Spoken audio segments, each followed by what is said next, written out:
Hi, ഞാൻ Sumayya. Doctor P Alikutty's Ayurveda and modern ഹോസ്പിറ്റലിൽ ഡയറ്റീഷ്യനായിട്ട് work ചെയ്യാണ്. ഒരു ആരോഗ്യകരമായ ഭക്ഷണരീതി ഫോളോ ചെയ്യുന്നവരാണോ നിങ്ങൾ? എന്നാൽ ഞാൻ ഈ പറയുന്ന കാര്യങ്ങൾ ഒന്ന് ശ്രദ്ധിക്കും. First one, balanced diet. എന്താണ് ബാലൻസ്ഡ് ഡയറ്റ്? ഇന്ന് നമ്മളെല്ലാവരും ഡയറ്റ് ചെയ്യുന്നവരാണ്, പക്ഷെ അതൊരു ബാലൻസ്ഡ് ആണെന്നുള്ളത് നമുക്ക് എല്ലാവർക്കും ഒരു ഡൗട്ടാണ്. ബാലൻസ്ഡ് ഡയറ്റ് എന്ന് നമ്മൾ ഉദ്ദേശിക്കുന്നത് നമ്മുടെ ശരീരത്തിന് ആവശ്യമായിട്ടുള്ള എല്ലാ ന്യൂട്രീഷണൽ നീഡ്സും ഫുൾഫിൽ ചെയ്തുകൊണ്ടുള്ള ഒരു ഡയറ്റാണ് ബാലൻസ്ഡ് ഡയറ്റ്. അതിൽ carbohydrates, proteins, fats, vitamins, minerals എല്ലാം അടങ്ങിയിട്ടുണ്ട്. ബാലൻസ്ഡ് ഡയറ്റ് ചെയ്യുമ്പോൾ നമ്മൾ കുറച്ച് കാര്യങ്ങൾ ശ്രദ്ധിക്കേണ്ടതായിട്ടുണ്ട്. അതിൽ വരുന്ന ഒന്നാണ് വാട്ട് യു ഈറ്റ്. എന്താണ് നമ്മൾ കഴിക്കേണ്ടത്? The second one, when you eat. കൃത്യമായ സമയത്താണോ നിങ്ങൾ ഭക്ഷണം കഴിക്കുന്നത്? And the third one, how much you eat. എത്ര അളവിലാണ് നിങ്ങൾ ഭക്ഷണം കഴിക്കുന്നത്?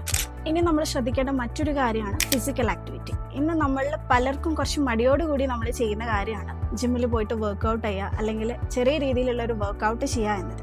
പക്ഷേ നമ്മൾ കുറച്ചുകൂടെ ശ്രദ്ധിച്ച് നോക്കിയാൽ നമുക്ക് കുറച്ചുകൂടെ എളുപ്പത്തിൽ ചെയ്യാൻ പറ്റുന്ന ചില ആക്ടിവിറ്റീസ് നമ്മുടെ വീട്ടിൽ തന്നെ ഉണ്ട്. അറ്റ്ലീസ്റ്റ് നമുക്കൊരു 20 മിനിറ്റ്സ് നമുക്ക് വാക്കിന് പോവാം. അതും അല്ലെങ്കിൽ നിങ്ങൾക്ക് സ്വിമ്മിങ് ഇഷ്ടമാണെന്നുണ്ടെങ്കിൽ ഒരു 20 മിനിറ്റ്സ് നിങ്ങൾക്ക് സ്വിമ്മിങ് ചെയ്യാം, അല്ലെങ്കിൽ സൈക്ലിംഗ് മുതലായിട്ടുള്ള ചെറിയ രീതിയിലുള്ള ആക്ടിവിറ്റീസ് ചെയ്തുകൊണ്ട് തന്നെ നമ്മുടെ ഹെൽത്ത് നമുക്ക് ആക്റ്റീവായിട്ട് വെക്കാനായിട്ട് സാധിക്കും.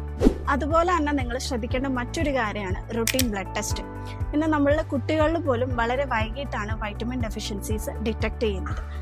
അതുകൊണ്ട് തന്നെ ഒരു 6 മന്ത്സ് കൂടുമ്പോൾ നിങ്ങൾ റുട്ടീൻ ബ്ലഡ് ടെസ്റ്റ് നിങ്ങളുടെ ലൈഫ് സ്റ്റൈലിൻ്റെ ഒരു ഭാഗമായിട്ട് കൊണ്ടുവരാനായിട്ട് ശ്രദ്ധിക്കുക. ഞാൻ ഈ പറയുന്ന കാര്യങ്ങൾ ശ്രദ്ധിക്കുന്നതോടൊപ്പം തന്നെ ഒരു ഹെൽത്തി ഹീറ്റിംഗ് ഹാബിറ്റ്സ് കൂടെ നിങ്ങൾ കൊണ്ടുവരാനായിട്ട് ശ്രദ്ധിക്കുക.